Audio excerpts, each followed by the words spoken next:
బంధువులు ఎంతమంది ఉన్నా, స్నేహితులు ఎంతమంది ఉన్నా, కొన్ని సందర్భాల్లో మనం ఒంటరి అయిపోయి కన్నీరు కార్చిన దినాలు ఎన్నో.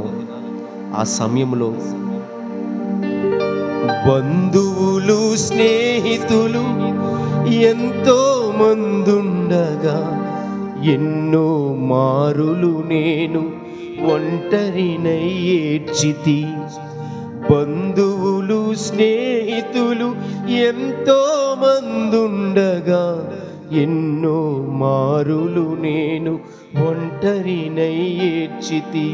నా ఒంటరితనములో మంచి స్నేహితునిగా, నా ఒంటరితనములో మంచి స్నేహితునిగా చెంత చేరినావే, చెలిమి పంచినావే గుండెల నిండా. నిన్ను పాడని యేసయ్యా, యేసయ్యా, యేసయ్యా, యేసయ్యా. హల్లెలూయా, హల్లెలూయా, హల్లెలూయా, హల్లెలూయా.